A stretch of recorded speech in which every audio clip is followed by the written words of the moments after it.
लोकतंत्र के चौथे स्तंभ पर हमले को लेकर समाजवादियों का मौन व्रत। संजय प्लेस स्थित शहीद स्मारक पर सपाइयों ने शुरू किया मौन व्रत। पूर्व केंद्रीय मंत्री और सपा के राष्ट्रीय महासचिव रामजीलाल सुमन के नेतृत्व में शुरू हुए मौन व्रत वरिष्ठ सपा नेता रिजवान रईसुद्दीन प्रिंस और धर्मेंद्र यादव आदि के साथ दर्जनों सपाई मौजूद। रिजवान रईसुद्दीन प्रिंस ने कहा, जिस तरीके से आज लोकतंत्र के चौथे स्तंभ के लोगों के घर व दफ्तर में छापा मारा जा रहा है, इससे भाजपा की हताशा का पता चलता है। इस देश में प्रदेश में लोकतंत्र की हत्या की जा रही है। जो पत्रकार भाई सच्चाई दिखता उसके खिलाफ ईडी की जांच व मुकदमे दर्ज कर दिए जाते हैं। वजीरों में राजशाही किंगडम जैसा माहौल पैदा कर दिया। समाजवादी पार्टी इसका पुरजोर विरोध करती है और पार्टी सभी पत्रकार साथियों के साथ खड़ी है। मीडिया लोकतंत्र का चौथा स्तंभ है और उन्हें अपनी बात कहने और सच्चाई दिखाने का हक है।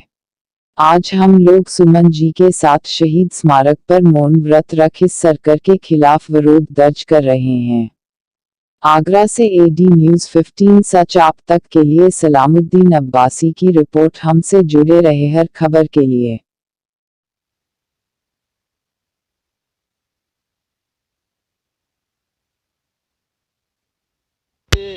कार्यालयों पर इनकम टैक्स का छापा पड़ा है और न सिर्फ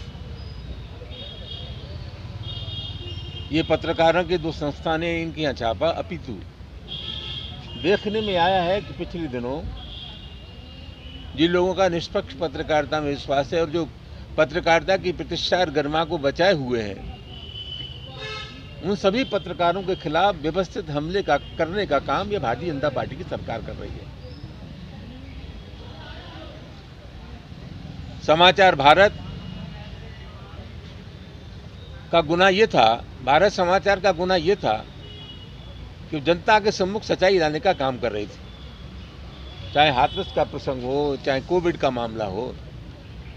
और एक तानाशाह की जो प्रवृत्ति होती है कि सच्चाई को न दिखाया जाए, सच्चाई को न लिखा जाए, ये आचरण भारतीय जनता पार्टी की सरकार कर रही है। हम समाजवादी पार्टी के लोग यहाँ शहीद स्मारक पर बैठे हैं और हम लोग ये बताने आए हैं कि पत्रकारिता जनतंत्र का एक प्रमुख स्तंभ है और इसके साथ जो व्यवहार हो रहा है, सरकार व्यवहार कर रही है, हम सब उसकी निंदा करते हैं। और हम ये बताने आए हैं कि न सिर्फ पत्रकार, समूचे देश और प्रदेश में जो जमहूरियत पसंद लोग हैं, जिनका लोकतंत्र में विश्वास है, वो सब एक साथ हैं। पत्रकारों के साथ जो व्यवहार हो रहा है, हम उसकी कठोर निंदा करते हैं। और मैं समझता हूँ कि ये सरकार मदान हो गई है, अंधी हो गई है। ये इंदिरा गांधी से कोई सबक सीखने को तैयार नहीं है। इंदिरा गांधी से मजबूत थोड़े साथ सकें। हमने वो दौर देखा है, हम आपातकाल में जेल गए हैं। ये अघोषित आपातकाल है और इनका जो आचरण है, इसका खामियाजा इनको भुगतना पड़ेगा। 2022 में भाजपा का नाम लेवा पानी देवा उत्तर प्रदेश में नहीं होगा। क्या लगता है, जिस तरीके से भास्कर ने कल एक रिपोर्ट छापी थी कि सेना की जो जमीन है उसको सरकार ने बेचना शुरू कर दिया, तो इस बात को लेकर ज़्यादा एकदम एक्शन हुआ है? सरकार ये चाहती है उसके विरोध में एक शब्द कहीं लिखा न जाए, एक शब्द कहीं नहीं दिखाया जाए, और वो सरकार की जो मंशा है वही सामने आ रही है।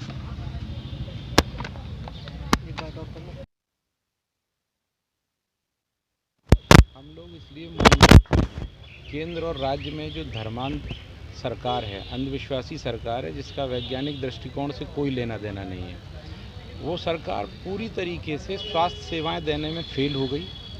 संसद में उन्होंने झूठ बोला कि ऑक्सीजन की कमी से कोई नहीं मरा।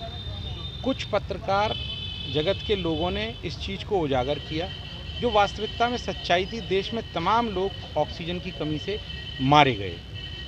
इससे खिसिया के इन लोगों ने भारत समाचार और दैनिक भास्कर पत्रकार के जो मीडिया हाउस हैं, इन पर आईटी के छापे पड़वाए और उनका मनोबल गिराने का काम किया। इससे पहले हमने देखा पंचायत चुनाव में उन्नाव में एक सीडीओ द्वारा, एक नौकरशाह द्वारा इतनी हिम्मत हो गई कि एक पत्रकार साथी को बुरी तरीके से पीटा गया। ये लोग लोकतंत्र के चौथे स्तंभ की हत्या करना चाहते हैं, आवाज़ को दबाना चाहते हैं। आज इसी सब के विरोध में हम सभी समाजवादी साथी मौन व्रत पर बैठे हैं और अगर आगे भी ज़रूरत पड़ेगी तो हम लोग इस सरकार के विरुद्ध कड़ा विरोध दर्ज कराएंगे। हम सब समाजवादियों को जिस तरीके से अवगत हुआ कि मीडिया बंधुओं के भी साथ इस तरीके की घटना की जा रही है, तो हम सुमन जी के यहाँ नेतृत्व में सब लोगों ने यहाँ मौन व्रत और काली पट्टियां बांधकर प्रदर्शन अपना दर्ज करने आए हैं। हम यही कहना चाहते हैं कि ये सरकार जो लोकतंत्र की हत्या कर रही है, जिसने पूरी तरीके से, ये लोकतंत्र में 4 स्तंभ होते हैं, न्यायपालिका, कार्यपालिका, विधायिका और पत्रकारिता। और जब पत्रकारिता ही सेफ नहीं है, अगर कोई सच बोले तो उसकी आवाज़ इस तरीके से दबा दो आप, आईटी के लोग भेज के उनके दफ्तरों में जिस तरीके से छापेमारी की जा रही है, ये क्या है? आप बताइए। इसको सरकार को बिल्कुल मतलब ज़रा सा भी वो नहीं है कि कल वक्त बदलेगा और कुछ भी हो सकता है। आप पत्रकारिता को भी इस तरीके से लेंगे, आप जिस तरीके से आप जो चाहे वो कर रहे हैं। लोकतंत्र की तो पूरी तरीके से हत्या कर दी गई है। मेरे वालिद जिस तरीके से अभी महामारी से गुजरे हैं और जो अब इस दुनिया में नहीं रहे, अब वो जो लोकसभा लड़ चुके हों, 2.25 लाख वोट लेके आ चुके हों, वो ऑक्सीजन के लिए हम लोग पूरा परिवार कितनी किल्लत में रहा है। जो सरकार हवा नहीं दे सकती, एक और जनता को ऑक्सीजन नहीं दे सकती, तो मैं नहीं समझता वो कुछ भी दे सकती है उस सरकार। ये सरकार जो ऑक्सीजन के लिए मतलब 350-400 रुपये का सिलेंडर 1-1 लाख रुपए में बेचा है, जो इंजेक्शन है वो 50-50 हज़ार में बिके हैं। आप बताइए, तो इससे ज़्यादा क्या निंदनीय हो सकता है? इस सरकार की हम कड़ी निंदा करते हैं और ये हम लोग यहाँ पे प्रदर्शन सुमन जी के नेतृत्व में कर रहे हैं कि इस सरकार को, शायद इस गूंगी बहरी सरकार को कुछ सुनाई दे जाए मौन व्रत के जरिए।